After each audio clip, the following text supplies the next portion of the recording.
Hey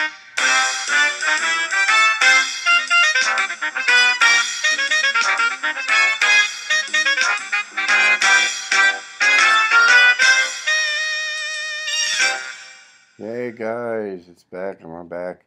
One of these days I'm gonna learn actually how to do iMovie so I can edit out me actually clicking on the record button. But until then, let's move on. Okay, we're gonna be talking about the Articles of Confederation, the Constitution, and the Bill of Rights. I want to make a quick note here, guys, that you need to understand that this is pretty well, it's like the skin of the onion or the top layer or so. This isn't a whole bunch of great and massive amounts of detail. So you've got to do your reading. You have to do the reading. You've got to do those study guides. You got to do those packets that I give you. All that stuff is going to be really good, helping you additional information and data that you have for your analysis, document analysis, and stuff like that. So using these lecture things should be taking notes on them, and you should also be so that you can write an FRQ, possibly some information for your DBQ, which you'll get to later. Then you have to do the more detailed document analysis. But just remind you that these aren't like deep details. We're not going to peel off all these massive layers.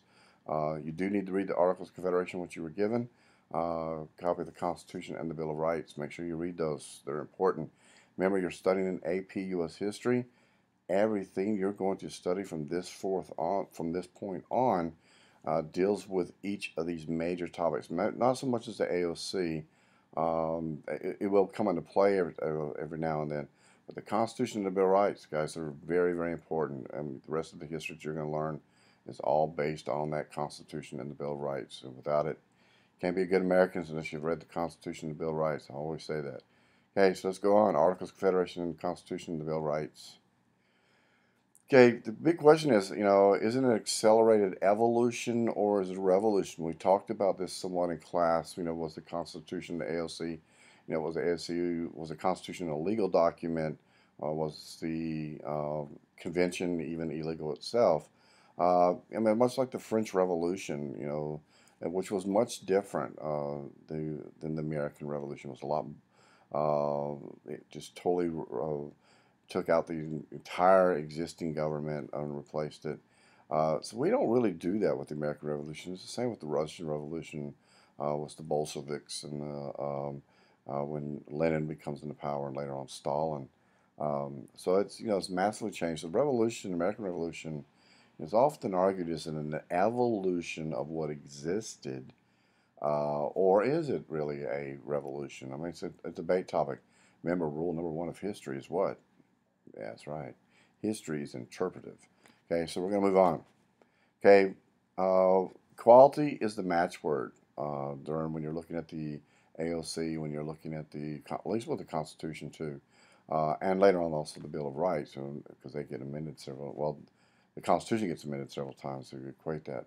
So it's funny because during this time period, the Mr. and Mrs. is used for everyone. Remember, those were words, titles, that we always call those titles. If you fill out an application, it'll say your title. It'll ask for your title. At least it's asking if you're a Mr. or Mrs. or Miss. So it's a title. So everyone is used for everyone, not just for elites. Okay. And the funny thing is, and I mean not funny, but it actually plays in the part that master was exchanged for boss, and it was used a lot in the South. Boss man. A lot of people did something. You see it in movies. You'll say, "Yes, sir, master. Yes, sir, master." That usually wasn't used a lot. It was. I'm not saying it wasn't, but it was not the prominent. Mainly, they called a subordinate would always call somebody in power or authority a boss.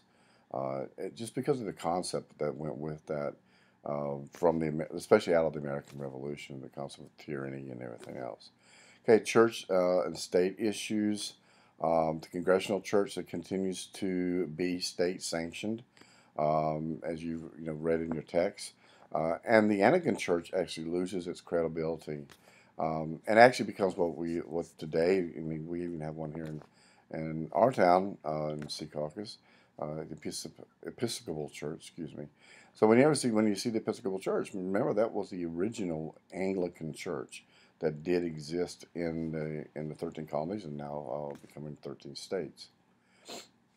But remember, it's important to remember that. It's also important to remember that the concept of, at least with the Constitution, is that all men are created equal. But there's a lot of questions about that concept, and that gets debated a lot. What did these guys mean when they said all men are created equal? Did they technically mean in a generic term that everyone is created equal? Some people argue that that's what they meant. Others argue that they literally meant exactly what they said. All men are created equal. And they meant only men. Uh, but there's even connotations behind that because we know they did not mean Native American men, and we know they did not mean African American men. So there's, again, that flip over of, what's behind it, what's behind what's actually being written, what are those words really mean? Because we know that, especially like I said, African Americans, the question was, when's that going to happen for us? It's a long time, really long time. Remember it's 1860, that's the beginning of the Civil War, 1861. It's not until after 1865, after the Civil War is fought, that the reality of freedom is given to African Americans, and then becoming part of citizenships. And we'll look at that when we get to that point in time. Um, so, what's the priorities of the time? Great as the evil of slavery is, a dismemberment of the Union would be worse. And that was stated by James Madison. Basically, James Madison said, no, slavery is an issue, as you know, that comes up during the Constitutional Convention with the Three-Fifth Compromise. The concept is, okay, slavery is an evil thing. We're kind of recognizing, a lot of the founding fathers recognized that, slavery probably wasn't a really good institution. But unfortunately, remember the first Africans are brought into Jamestown in 1619. And unfortunately, the economies of the South begin to build on this slave labor. So this, even when we read this, it sounds like, hey, okay, slavery versus our economy. Do we really want to tear the Union apart and destroy what's existing now? No, so we'll just keep slavery. But it went far beyond that because of the fact that it really, if you're a brand new nation, destroying your economical base, especially in the South, in the southern states, um, you probably would have had a hard time convincing the southern states to come along and get on board with this concept of this constitution and completely ditching the AOC, uh, unless you had him, did not completely get rid of slavery, or you compromised around it, and that's what they end up doing. Um, so that's a key point. So you have these economic issues. One thing, with the AOC, the country's young, it's in its infancy, but inflation hits big time. I mean, this is inflation almost to the level, or close to the level of almost being close to a depression. It's massive. Well, because of all the debt that's being acquired, you do have profiteers that are making humongous amounts of profit off of this. A lot of them profiteers are agents within the British government that are beginning to try to flood the American markets with surplus that had been building during the American Revolution. So there are people making profits, of course, but each of the states are overwhelmingly in debt. And if you remember, if you watched the video that I posted on the website for my good friend Mr. Hughes about the AOC, now remember that the states are not unified under the AOC. It's really considered a loose confederacy.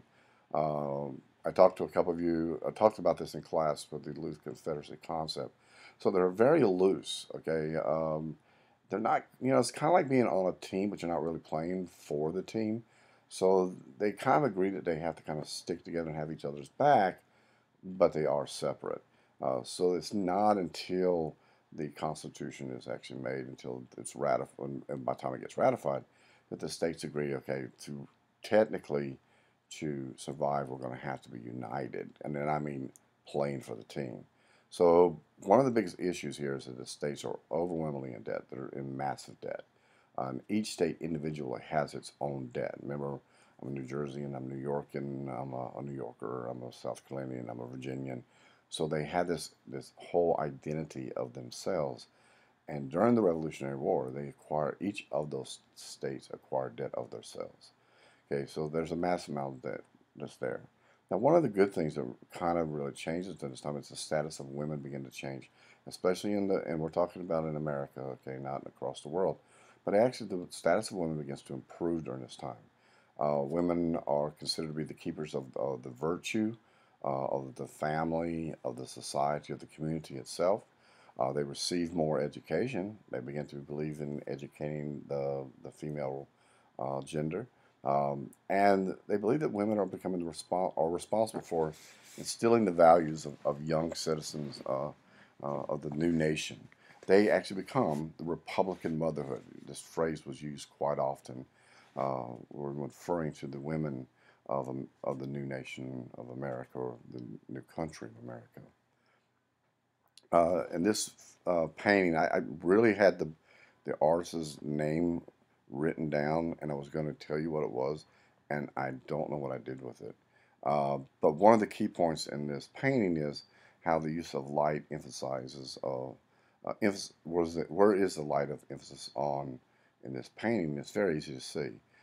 Yeah, the guys are predominantly on the left-hand side, which is significant in art. But the light is on the woman, on the females that are in the picture as well. So that's where the emphasis is at. Because remember, the Republican motherhood. These are going to be those that will proliferate and be able to raise the children in this new and educate them in this new idea of freedom. So mothers, the female status. So let's quickly look at some of the pros and cons of Articles of Confederation. I gave you a handout on this one. So you should have that and be able to articulate that in a particular essay if you get one. Okay, one state, one vote. That's all it is. 9 out of 13 states pass any law. There's no strong executive branch. To change the AOC, it requires all 13 of the states to agree. They couldn't borrow money, nor could they tax. They could not regulate trade. Britain said, it was a funny thing, Britain actually wrote America after it became a nation, and actually protested the concept that they would have to send 13 ambassadors to the United States, because they recognized that each of these states had individual executive powers to some degree. So this was an issue that even Great Britain recognizes right away, and other countries would have recognized soon after. Okay, some of the pros, what was needed to show what was needed. So in other words, the Articles of Federation was there just to show what was actually needed. The argument was that, if states would have never accepted the 1787 Constitution if they had not experienced the AOC. So in other words, they had to experience the bad or bad form of government to realize that things aren't really working well. I just noticed I missed a parenthesis on this one too. Okay, so it did well with the Northwest Territories. And hey, that actually started to show the new Constitution would be like. Somebody actually said, I'm going to see if you can guess this, the best government that ever did exist. Now, this was about the AOC, not the Constitution. Anyone know who said that? Anyone? You got it. Thomas Jefferson. If you said Thomas Jefferson, don't lie to yourself. Okay, Thomas Jefferson is the one that said that. Okay, now there are two significant things that come out of the AOC, which is really good. First, you have the Land Ordinance of 1785. Basically, okay, this is a sale of Western lands, which is gained as part of the Treaty of Paris that ended the Revolutionary War. It was a great way for the country, the new country, to raise revenue, since it had no way to tax actual individuals. It established a mechanism for actually starting the public, maintaining and funding public schools, which became a really big thing in the new country with the new states. Is actually this whole concept of public education. And reality is this: is that they actually understood that an uneducated mass masses, I guess you would say, meant you had an uncertain future. I think Thomas Jefferson said that. I'm probably paraphrasing it, I don't know. But an uneducated mass means that you're going to have an uneducated future, an uncertain future. Excuse me, I really messed that one up. Okay, it created rectangular townships subdivided into 1 square mile sections. A 1 square mile section is about 640 acres, and 1/16 is used, whatever that cell is, was used to go back into public education. A student one time told me, he said that this is the same thing like the lotto, that what they sold, a portion of it goes to education. And that's what they trumped it. They said the lotto does when you buy the lotto, that part of that money goes to education. Not sure it's exactly the same thing, but I guess it could be considered close. Or at least it's a pretty good analogy. Some of the better my analogies. Okay, we had the Northwest Ordinance of 1787. Another great legislation that comes out of this, out of the AOC. It creates the Northwest Territory. It is the first official territory in the United States. You should know where it's located, the Great Lakes, northwest of the Ohio River, and east of the Mississippi River. So if you look at a map, you should be able to point that out and know that, or be able to write it in an essay anyway. Okay, the federal government sovereign, okay, could expand westward by adding new states, and this is a very key concept, this third bullet right here. The federal government is sovereign and can expand westward by adding new states. So in other words, the Northwest Ordinance Northwest Ordinance of 1787 establishes the concept that the federal government, that we are a sovereign nation, and that we can expand westward, and we can add additional states. Now, another key thing, and many historians argue that this was an opportunity of which we don't take advantage of. We do ban slavery in the Northwest Territory. Anything north of the Ohio River and between the Appalachians and the Mississippi River, slavery was banned. At least originally, this slavery issue is going to come back and forth all the way up to the Civil War. But many historians argue that this was an opening door, and I think the founding fathers knew that. Like I said, this was not going to work with the southern states. They understood that it would have destroyed the southern economies if they had just banned slavery or attempted to ban it. They would have never got the southern states to sign on to this. So, but they do ban it in the Northwest Territory, so that's an important key note to understand. Okay, so land is surveyed, it's sold in an orderly manner, showing that the government is functional. Like I said, 1/6 of the sold lands goes to public schools. Remember, that's a good one. And new states are temporary tillage and then permanent equality. So they can develop into states. And remember, one of the things that gets written in the Constitution and in the Northwest Ordinance, in the AOC, wow, establishes how these territories can turn into states. And later on with the Constitution, it actually goes into a little bit more detail of that because we get into it. Okay, we have the Shays Rebellion, 1786 to 1787. It's the very first crisis of the new nation. Now remember, the Shays Rebellion takes place under the AOC. I'm going to show you a little quick video. Great guy. I hope you like it. It should help you out. I'm going to show it you in a minute. But the key points of the Shays Rebellion, that you have the impoverished western Massachusetts farmers, losing their farms. Daniel Shays, guys, so his name is Shays with an S at the end. Now, if you look at the top where it says Shays Rebellion, because there's an argument, some people tell me that you're supposed to put the prophecy after the S, but whatever. Okay, but that's where I think a lot of confusion comes in sometimes. But it's Shay, Daniel Shays, not Shay. Okay, he's a Revolutionary War vet. He demands that the state issue paper money, lighten its taxes, and suspend property taxes. Now you have to remember that the concept of this, and the reason this becomes really important, is because of the fact, remember, we are a new nation, but we had just fought Great Britain over taxation. Remember, no taxation without proper representation. But this whole concept of being overly taxed, this oppressive type of tax, this oppressive type of government. So once the country begins to form of itself, a lot of these issues come up for the United States.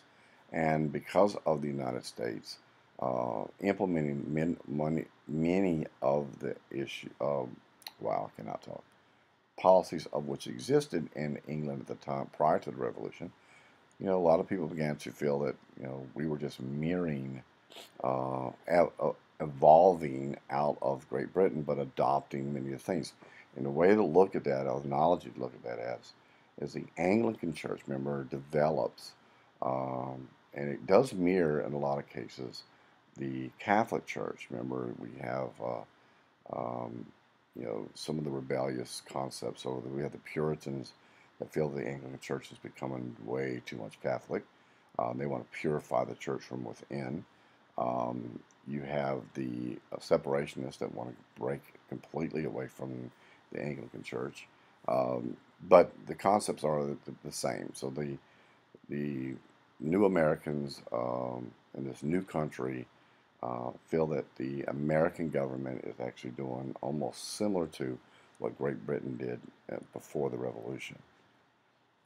Okay, we're going to watch this real quick video, and so take some notes on the video too. It's really short. I think you'll like it. So I'm going to shut up for a minute. Story time with Mr. Beat. What is up?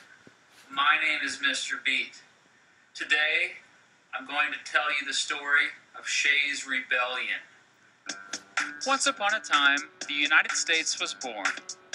Right from the beginning, the brand new country had serious money problems. Congress had the power to make coins, but lacked gold or silver to actually mint them. So there was a money shortage. The money shortage was very hard on farmers. In the 1780s, judges in the state of Massachusetts ordered people to jail if they could not pay back their debts. They could also order the local government to seize or take over all of the farmers' property, up to their entire farm. Because most farmers in Massachusetts were in debt at the time, and most couldn't pay their debt back, many were losing their farms and going to jail. Well, one farmer, Daniel Shays, said, "That's stupid. We don't have to put up with that garbage." And he decided to do something about it, along with many other Massachusetts farmers. Shays, a hero of the Revolutionary War, and many other farmers throughout Massachusetts, marched across the state and closed down courthouses to keep judges from taking their farms. Then they marched on the National Arsenal in Springfield and seized the weapons stored there. Meanwhile, Congress was like, "What the heck? How can we stop this madness?" You see, after the Revolutionary War, the Continental Army was disbanded. With no national or federal army to come to the rescue, Massachusetts was on its own, and it struggled to stop Shays and his followers. However, finally, after almost a year after the rebellion started, the Massachusetts government was able to end Shays' rebellion by sending militia troops to Springfield to restore order. Shays' rebellion rocked the young country. To many Americans, the uprising was a disturbing sign that their country they fought so hard to create was already falling apart. Shays' rebellion is widely believed in helping strengthen the federal government and the new Constitution that we currently have today, and also proving our first Constitution, the Articles of Confederation, did not give our federal government enough power. The end. Okay, I hope that was informative. Okay, we're going to try to speed this up a little bit, guys. Constitutional Convention, okay, without a doubt, starts off with a rocky start. Yeah, the control of commerce, more than anything, touches off a lot of change reaction. Who's going to control the commerce of the country? The convention originally takes place in Annapolis. It's called in 1786. The problem with that was only 5 states show up. So that's a problem. So Hamilton actually saves the day, Alexander Hamilton, by getting a convention next to call another convention in Philly in 1787. So it gives them another year. Come on, let's get together. Let's go home. Let's talk about this. And remember, commerce being a huge issue that sets off this argument that's going on. And again, because of Shays' Rebellion. Alexander Hamilton says, all communities divide themselves in the few and the many.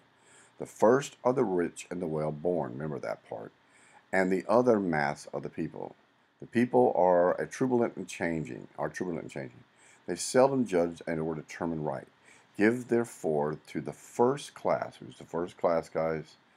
You're right, the rich and the well-born. Give to the first class a distinct permanent share in the government. They will check the unsteadiness of the second, and the second class, of course, is the mass of people. And as they cannot receive an advantage by a change, they therefore ever maintain good government. Alexander Hamilton believed that the upper class, the wealthy, the well-born, should be the ones controlling government. Remember that because it's important. Okay, now Thomas Jefferson, when he looked at Shays' Rebellion, he was one of those guys like, this is really not a big deal. Remember Thomas Jefferson, because we're going to come back and talk a lot about Thomas Jefferson. Okay, Jefferson was, again, not that worked up about Shays' Rebellion. Jefferson actually writes a nice little letter, and it actually says in the letter, what country before ever existed a century and a half without a rebellion? The tree of liberty must be refreshed from time to time with the blood of patriots and tyrants. Now, Thomas Jefferson was also a major supporter of the French Revolution. Okay, just a little side note there ahead of time. Okay, Constitutional Convention facts. Wow, it's getting. Okay, you have 55 emissaries from 12 states to show up on May 21st of 1787. Thomas Jefferson, John Adams, and Thomas Paine are all in Europe. They don't come. Now, the funny thing about it is, in the paintings that show during the Constitutional Convention, it shows these individuals as being there. They are not there. There's a couple paintings that are done that has them in there, but I think it was out of respect more than anything, but they're not. Sam Adams and John Hancock were elected to come, but they don't. Patrick Henry is elected, but does not come. Okay, he claims that he smells a rat.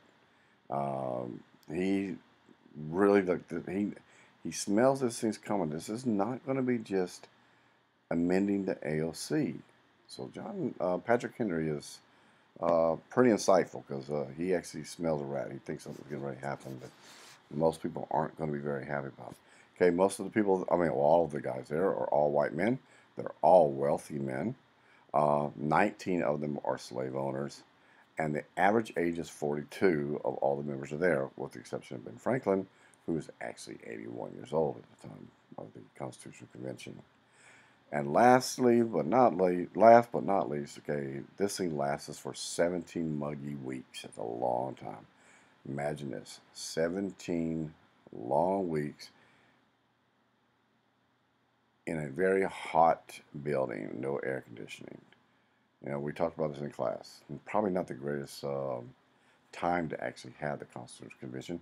A lot of students have asked in the past, why didn't they have it in the wintertime? It would have been cooler at least. They could have had a fire and stuff. Well, because travel was so hard during that time, and that's why they didn't do it during the wintertime, just because the travel would have been so difficult. Okay, the constitutional keys to success. One, you got to get rid of the Articles of Confederation, and you have to keep it a secret. Okay, so dump the AOC and keep it secret, and put George Washington right there in front. Okay, big guy. Okay, the battle for ratification and the sign of the Constitution. Hamilton and Madison combined with John Jay, they write a group of these are, some people call them propaganda papers. They're called the Federalist Papers. These are the papers, once the Constitution has been written, they have to go back now, because remember, now they have to justify why they were sent there to amend the AOC, why they ditched it. Why did they get rid of it? Why did they dump the Articles of Confederation and start all over? You had to have something written up. So Hamilton, Madison, and John Jay actually write up these letters, these papers, explaining why the federal government, why they had to form the federal government. But you have to keep in mind, that quote I read earlier, of Hamilton. And Madison and John Jay also agree with Hamilton. The concept of the wealthy having the strong, and they all three of these guys agree or believe in a strong central government, okay, or instead of a strong state government. Okay, it is quickly, the Constitution, even though it takes 17 weeks, it is still, that's pretty fast to write up a whole new form of government in 17 weeks. But it is brilliant. The Constitution is considered one of the most brilliant documents ever written. It does lack a Bill of Rights at the time, which turns out to be a major sticking point to get it passed. So that's a key point of that concept, is that whole Bill of Rights. We'll talk about that in class and in a lecture as well. Okay, so what does geography tell us about the fight for ratification? Geography played a major part here. First of all, you have 4 laggard states. Okay, they're slow to decide to come on board. They're not 100% sold on this whole thing. First, you have Virginia. Patrick Henry squares off against Washington, Madison, and Marshall. Remember, Patrick Henry's the one that smelled the rat, and he's like, "Wow, did I predict this was going to happen?" So he's not real happy with it. Then you have the great state of New York, which lags behind. But Hamilton leads the fight for New York and argues the case with his Federalist Papers. And then we have, of course, the wonderful state of North Carolina. I always call it the fake Carolina because I'm from South Carolina. But they actually adjourned their convention, their state convention, without even taking a vote. They're really upset by this. They're not really happy with the Bill of Rights. Virginia and North Carolina, the Bill of Rights, or the lack of a Bill of Rights, is a major issue for them. So geography does play a huge, huge part. Then your last one is Rhode Island. Okay, Rhode Island didn't even call a convention. Matter of fact, they didn't even send a delegate because they totally disagree with this. Rhode Island was the very last to ever sign the Constitution. But the key point is that all 4 of them, all 4 do eventually ratify the Constitution. They didn't want to. Oddly enough, the people in New York didn't want it. North Carolina didn't want it. So that's an easy way to remember it. You have the 2 Norths, North Carolina and New York. So North Carolina and New York. So that's the way I always remember those 2. And Virginia is an easy one because Virginia was always the bedrock of that dispute between North and South. If you've noticed Civil War, at least somewhat. And of course, Rhode Island is just the RI, Rhode Island. But they do eventually sign the Constitution because of the fact that they realize that existing outside of the Union would be very difficult to do. It would have been extremely difficult, at least in its infancy, to actually do that. And some people make the argument if a state were to secede now and break away, it couldn't survive either. That may or may not be true, but the concept is that at this emphasis state of the United States, they probably couldn't have existed as outside the nation anyway.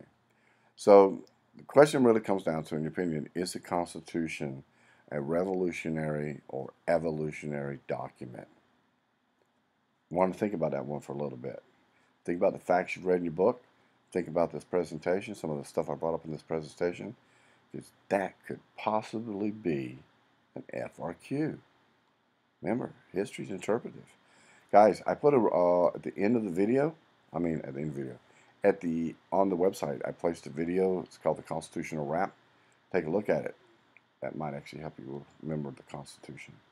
All right, guys. As always, I'm out of here.